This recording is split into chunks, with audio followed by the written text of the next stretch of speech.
Hi, friends.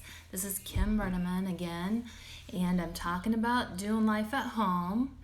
We are a family of 9 children, live on a farm, and we've been doing life at home for a lot of years.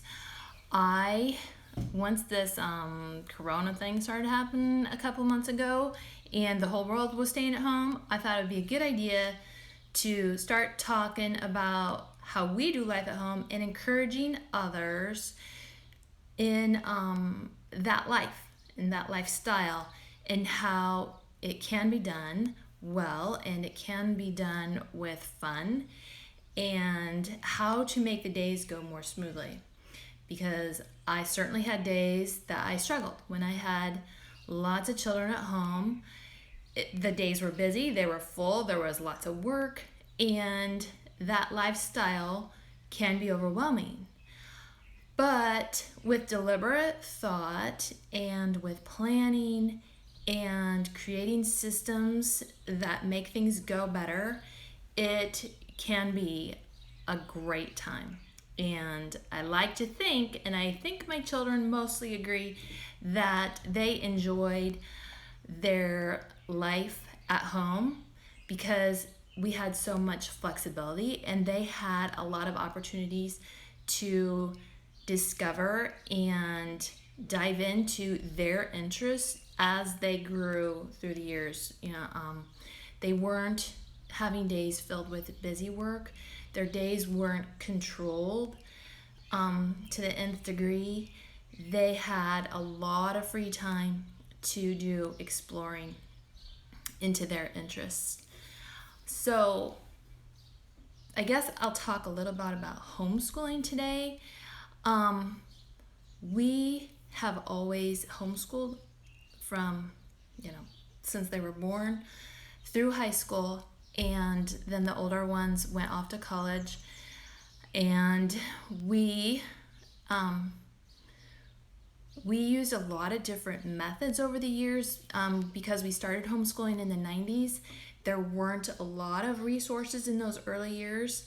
And as years went by, there were more and more and more creativity going on among the homeschool community.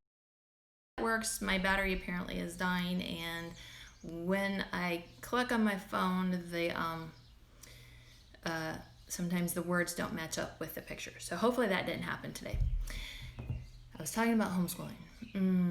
Oh, and yeah, how the resources kept getting better and better and better, and there are so many awesome resources now that I don't feel comfortable talking about the latest greatest, because I have so many bookshelves full of books and resources that I have just been pulling off of things that I've collected over the years. But just do some Google searches, join some groups on Facebook, and start diving in, because there's so many great things out there right now. I just want to encourage you that the lifestyle is a great one, simply because you can tailor the education to the child and their interests, their gifts, their abilities. If they have struggles, challenges, you can address that on an individual level. They're not in a room with other children. They can get that one-on-one, no matter what their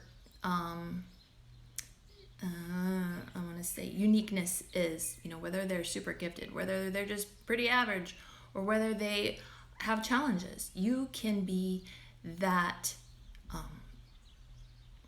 tutor for them. You know your child best, and you know how to work with your child. And when you have when you face your own challenges with that, you can address that too and help your child. That does take patience, and I really think that life teaches us patience. No matter what we're doing in life, we are going to grow as people as the years go by, as long as we are open to that growth.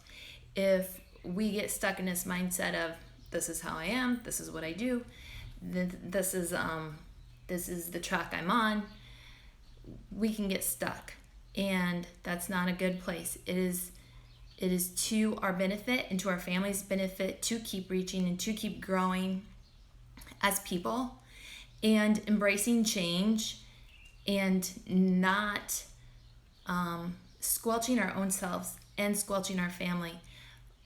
I think it's to our benefit to look at opportunity, to look for opportunity and grab it and take hold of it and hold on to hope and keep reaching for your kids. Opportunity for your kids. And sometimes that opportunity is at home. Life at home is not just about entertainment or food or games. It is a place where we can grow.